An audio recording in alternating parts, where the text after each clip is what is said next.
ഏതോ കുറെ പഴയ സാധനങ്ങൾ എടുത്ത് ഒരാൾക്ക് കൊടുത്തു. അയാൾ അത് ജാമുവാന്റെ കാലത്തെ പഴക്കള്ളാന്ന് പറഞ്ഞ് ആരേനോ പറ്റിച്ചു. അതിനിപ്പോ നിനക്കെന്താ കുഴപ്പം? ഇതന്നെ ഞാനും പറഞ്ഞോണ്ടിരിക്കണത്. അയാളുടെ അടുത്തേ ഞാൻ പറഞ്ഞു 150 വർഷം പഴക്കമുള്ളതാണെന്ന് ഞാനാ പറഞ്ഞു. കടുവേനെ കിടുവ പിടിച്ചു പറഞ്ഞ പോലെ. അല്ല, ഈ 150 കൊല്ലം പഴക്കമുള്ളതാന്ന് ഇപ്പൊ പറഞ്ഞ സാധനങ്ങൾ എന്തൊക്കെയാ നീ കൊടുത്ത്? ഒരു ആട്ടുകല്ല് ഇവിടെ കിടന്നില്ല. അതെടുത്ത് കൊടുത്താ? ഇല്ല, അത് കൊടുക്കാൻ സമ്മതിച്ചില്ലല്ലോ ഒന്ന്. അപ്പം അത് കിട്ടാത്തതുകൊണ്ട് നമ്മുടെ നടരാജൻ്റെ വീട്ടിൽ മുത്തലക്ഷ്മിയുടെ ആട്ടുകല്ല് എടുത്തിട്ട് അത് കൊടുത്തിട്ട് 150 വർഷം പഴക്കമുണ്ടെന്നൊക്കെ പറഞ്ഞു. ആ, ആട്ടുകല്ലല്ലേ, അത് കുഴപ്പമില്ല. പിന്നെ ഈ ഇവിടെ തട്ടുംപുറത്ത് കിടന്ന കുറേ സാധനങ്ങളും കൂടെ എടുത്തു കൊടുത്തു. തട്ടുംപുറത്ത് കിടന്ന ഏത് സാധനങ്ങൾ? കുറേ ആക്രസാധനങ്ങൾ കിടന്ന് വലിയൊരു പാത്രം ഉണ്ടായിരുന്നല്ലോ.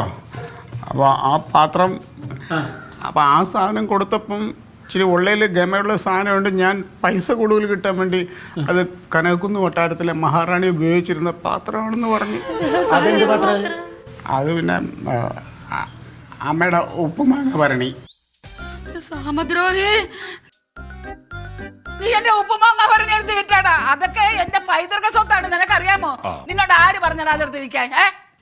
അമ്മ, അത് ആ പാത്രം ഒന്നിനും കൊള്ളൂലായിരുന്നു. അതിനകത്തൊരു വലിയ ഓട്ട ഉണ്ടായിരുന്നു. അത് സിമെന്റ് ഇട്ട് അടച്ചിട്ടാണ് ഞങ്ങൾ കൊടുത്തത്.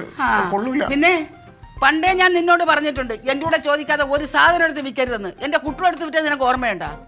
എന്റെ ഉപ്പുമാങ്ങ ഭരണി എനിക്ക് ഇപ്പൊ കിട്ടണം, അല്ലെങ്കിൽ നീയും കുടുങ്ങും. അമ്മ ഒന്നും പറയണ്ട, എനിക്കിപ്പൊ കിട്ടണം. വേണ്ട, അമ്മാവനെ വിളിക്കണ്ട, അമ്മാവിയെ വിളിക്കണ്ട. എനിക്ക് എന്റെ ഉപ്പുമാങ്ങ ഭരണി ഇപ്പൊ കിട്ടണം. ഇതൊക്കെ എപ്പോ സംഭവിച്ചു പോയി. ഞാൻ മനഃപൂർവ്വം ചെയ്തതല്ല. ഇത് ഉറക്കത്തിൽ എഴുന്നേറ്റ് നടക്കുന്നുണ്ടോ ഇങ്ങനെ ഒപ്പിക്കാനായിട്ട്? എനിക്ക് മനസ്സിലാവുന്നില്ല.